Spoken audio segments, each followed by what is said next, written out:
കേരളത്തിന് തനതായിട്ടുള്ള ഒട്ടേറെ സൗഭാഗ്യങ്ങളിൽ വളരെ പ്രാധാന്യമർഹിക്കുന്ന ഒന്നാണ് ഈ ആനകൾ. ഓരോ ആനയെ പറ്റിയിട്ടും ഓരോരോ കഥകളുണ്ട്. എല്ലാ മനുഷ്യർക്കും ഉണ്ടാവണ മാതിരി തന്നെ ആനകളെ പറ്റിയിട്ടും അതിന് കുറേ കഥകൾ, അതിൻ്റെ സ്വഭാവസിദ്ധിയെ പറ്റിയിട്ട്, അതിൻ്റെ പെരുമാറ്റങ്ങളെക്കുറിച്ച്, ആ ലക്ഷണങ്ങളെക്കുറിച്ച് ഒക്കെ ധാരാളം കഥകൾ നമ്മൾ കേൾക്കാറുണ്ട്. വളരെ പ്രസിദ്ധമായിട്ടുള്ള കൊട്ടാരത്തിൽ ശങ്കുണ്ണിയുടെ ഐതിഹ്യമാലയിൽ ഓരോ ചാപ്റ്ററും കഴിയുമ്പോൾ ഓരോ ആനയെ പറ്റിയിട്ടാണ് ആദ്യം പറഞ്ഞിരുന്നത്. നമുക്ക് കിട്ടാവുന്നത് വെച്ചിട്ട് റിട്ടണായിട്ടുള്ള എഴുതപ്പെട്ടിട്ടുള്ള ആനകളുടെ ചരിത്രത്തിൽ ഏറ്റവും പ്രാധാന്യം അർഹിക്കുന്നത് കൊട്ടാരത്തിൽ ശങ്കുണ്ണിയുടെ ആനകളെ പറ്റിയിട്ടുള്ള ഐതിഹ്യങ്ങളാണ്. അത് ഐതിഹ്യ കഥകൾ തന്നെയാണ് പറയുന്നത്. കൃത്യമായിട്ട് ആർക്കും നിശ്ചയമില്ലാത്തതായ കുറേ കഥകൾ പഴയ ആനകളെ പറ്റിയിട്ടൊക്കെ ധാരാളം നമ്മൾ കേട്ടിട്ടുണ്ടാവും.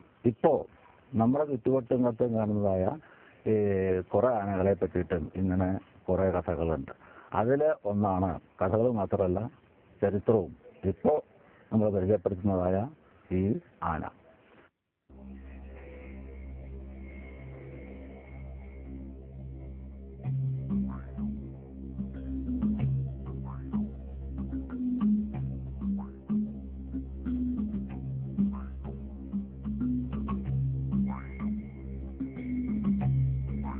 മാതംഗശാസ്ത്രത്തിലും മലയാളിയുടെ ആനക്കമ്പത്തിന്റെ അടിസ്ഥാന ധാരകളിലും ആണിക്കല്ലടിച്ചുറപ്പിച്ചിട്ടുള്ള ലക്ഷണശാസ്ത്രങ്ങളുടെ പ്രതിപുരുഷൻ, കൺകണ്ട രൂപം, അതാണ് കോങ്ങാട് കുട്ടിശങ്കരൻ.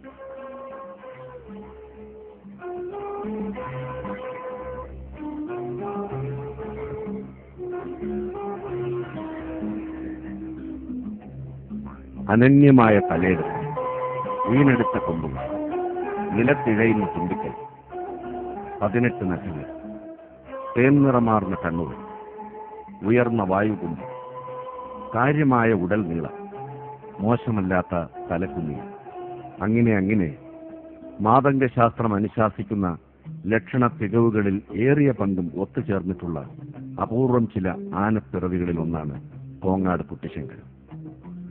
മലയാള നാടിന്റെ അഭിമാനമായ സഖ്യം.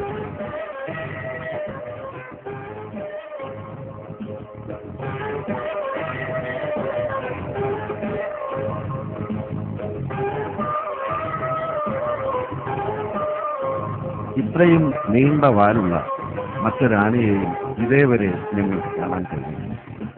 വാലിന്റെ നീളക്കൂടുതൽ നിമിത്തമാവാം ആനവാൽ എന്ന് സാമാന്യന് പറയാറുള്ള പീലിരോമങ്ങൾ കുട്ടിശങ്കരന്റെ വാലിൽ അധിക നാൾ തങ്ങി നിൽക്കാറുമില്ല. വീരപ്പനും കൂട്ടാളികളുമൊക്കെ നല്ല കൊമ്പുകളുള്ള ഗജവീരന്മാർക്ക് നേരെ വെടിയുണ്ടകൾ അന്തമില്ലാതെ പായിക്കാൻ തുടങ്ങും മുമ്പേ കർണാടക, കേരള വനമേഖലകളിൽ നിന്നും നാട്ടിലെത്തപ്പെട്ടവനാണ് കുട്ടിശങ്കരൻ. ചിന്നക്കുട്ടൻ എന്ന കോങ്ങാട് കുട്ടിശങ്കരൻ നായർ മലയാള മണ്ണിലേക്ക് ആനയിച്ച ആനച്ചന്ത. മറ്റുള്ള പ്രദേശങ്ങളിൽ നിന്ന് അപേക്ഷിച്ച് കേരളത്തിനുള്ള ഒരു പ്രത്യേകത, 2 ശാസ്ത്രം ഇവിടെ കൂടുതൽ വളർന്നിട്ടുണ്ട്. 2 അല്ലെങ്കിൽ 3 പറയാം. ഒന്ന് വിഷവൈദ്യം, ഒന്ന് ബാലവൈദ്യം, മറ്റൊന്ന് ആനവൈദ്യം. ഈ 3 പ്രാദേശികമായിട്ട് നോക്കുമ്പോൾ ഈ ഇന്ത്യ രാജ്യത്ത് മറ്റുള്ള സംസ്ഥാനങ്ങളിലുണ്ടായതിനേക്കാൾ കൂടുതൽ വളർച്ച പ്രാപിക്കുകയും പരിണമിക്കുകയും ശാസ്ത്രമായി തീരുകയും ചെയ്തൊരു സംഗതിയാണ്. അവർ പറയുന്നതായ ശാസ്ത്ര വിധികളൊക്കെ അനുസരിച്ച് ലക്ഷണങ്ങളൊക്കെ വെച്ച് നോക്കുമ്പോൾ നേരത്തെ പറഞ്ഞതായി ഏറെക്കുറെ ഒരു നല്ല ആനയുടെ ലക്ഷണങ്ങൾ തികഞ്ഞതാണ് ഈ ആന. ഇതിനൊരു പ്രത്യേകതയും കൂടി ഇപ്പോൾ വന്ന് കണ്ടപ്പോണ്ടാകുന്നൊരു പ്രത്യേകത, 2 മാസം 3 മാസമൊക്കെ നീരിൽ കെട്ടിയിരുന്നു, ഇപ്പോഴും കെട്ടിക്കൊണ്ടിരിക്കുന്ന ഒരു ആനയാണെന്നത്. 2 മാസം 3 മാസമൊക്കെ നീരിൽ കെട്ടിയിരുന്ന ആനകൾ ഇപ്പോൾ പ്രത്യേകിച്ച് ഈ കാലഘട്ടത്തിൽ, ഈ സമയങ്ങളിൽ കേരളത്തിലുള്ള ആനകൾക്ക് ഉണ്ടാകുന്നതായ പരുക്കൊന്നും ഇതിൻ്റെ നടക്കും അമരത്തിലും കാണാനില്ല എന്നുള്ളത് പ്രത്യേകതയാണ്.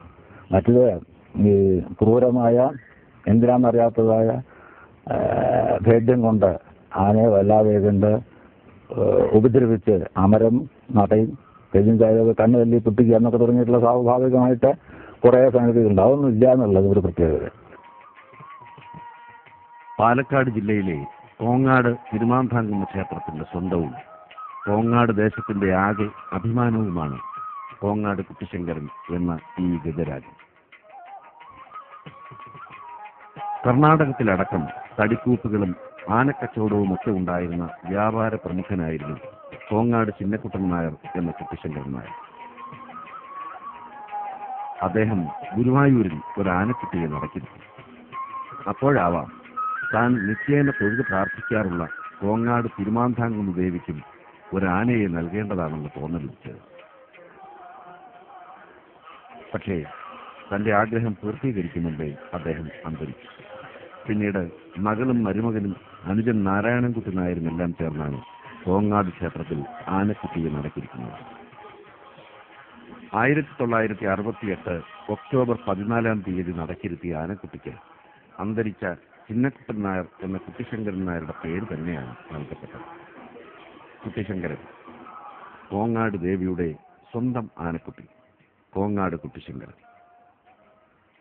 നടക്കിരുത്തുമ്പോൾ ഏതാണ്ട് 5 വയസ്സ് പ്രായമുണ്ടായിരുന്ന ആനക്കുട്ടിക്ക് പാപ്പാന്മാരുടെ കഴുത്തുവരെ പോലും ഉയരമുണ്ടായിരുന്നില്ല.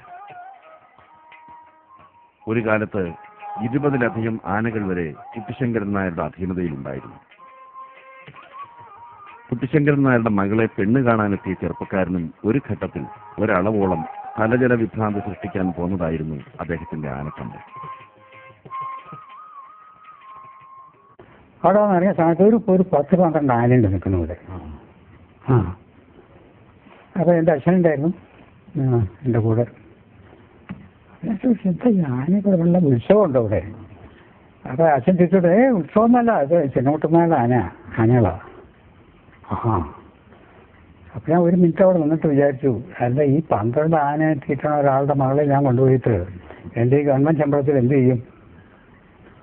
താൻ അതിനെപ്പറ്റി ഒന്ന് ആലോചിക്കണ്ട, വെറുതെ ആ കുട്ടികൾ കാണുന്നുണ്ട് ഒക്കെ ഞാൻ കേട്ട് അങ്ങനെയാണ് തുടങ്ങിയത്. പിന്നെ ചേട്ടന് വലിയ ഇൻട്രസ്റ്റ് ആയിരുന്നു ആനയിൽ, ഒരു ഹോബിയായിരുന്നു. ഇപ്പോൾ എവിടേക്കെങ്കിലും പോകുന്നുണ്ടെങ്കിൽ വഴിക്കൽ ആനയെ കണ്ടാൽ അപ്പോൾ അവിടെ നിർത്തും. എന്നിട്ട് എന്താ കടയിൽ എന്താ കിട്ടണമെന്ന് വെച്ചാൽ പഴമോ ശർക്കര നാളിക എന്താ ഉള്ളത്, കാട്ടിൽ എപ്പോഴും നാളികേരം ഉണ്ടാവും. അതിനൊക്കെ കുറേ ഞങ്ങൾ കൊടുത്തിട്ടേ ഉള്ളൂ. ആരുടെ ആനയും കൂടി അന്വേഷിക്കില്ല. ആനയൊക്കെ ഇഷ്ടമായിരുന്നു. നടക്കിരുത്തുമ്പോൾ ഒരിത്തിരി മാത്രം ഉണ്ടായിരുന്ന ഇവൻ നാളെ ഒരു നാൾ നാടാകെ അറിയപ്പെടുന്ന ആനച്ചന്തമാകുമെന്നോ കോങ്ങാട് ദേശത്തിന്റെ പേരും പെരുമയും നാട് മുഴുവൻ വിളിച്ചോതുമെന്നോ അന്നാരും പ്രതീക്ഷിച്ചിരുന്നു. കണ്ടാൽ ആരും കുറ്റം പറയില്ലാത്ത ഒരു കുട്ടിക്കൊമ്പ് അത്രേ ഉണ്ടായിരുന്നു. 70കളിലാണ് പാലക്കാട് ജില്ലയിലെ കോങ്ങാട് എന്ന നാടിന്റെ നാമം ആദ്യമായി കേരളം മുഴുവൻ കേൾക്കുന്നത്. കേരളത്തെ ആകെ ഞെട്ടിച്ച കോങ്ങാട് കൊലക്കേസ്. കുട്ടിശങ്കരനെ നടക്കിരുത്തിയ ചിന്നക്കുട്ടൻ നായരുടെ അനുജൻ നാരായണൻകുട്ടി നായരെയാണ് അന്ന് നക്സലൈറ്റുകൾ അതിദാരുണമാം വിധം കൊലപ്പെടുത്തിയത്. ആ സംഭവത്തിന് ശേഷം കോങ്ങാട് ദേശത്തിന് സൽകീർത്തിയുടെ തങ്കത്തിളക്കം ആദ്യമായി കൈവരുന്നത് കുട്ടിശങ്കരൻ എന്ന ഈ ആനയിലൂടെയാണ്.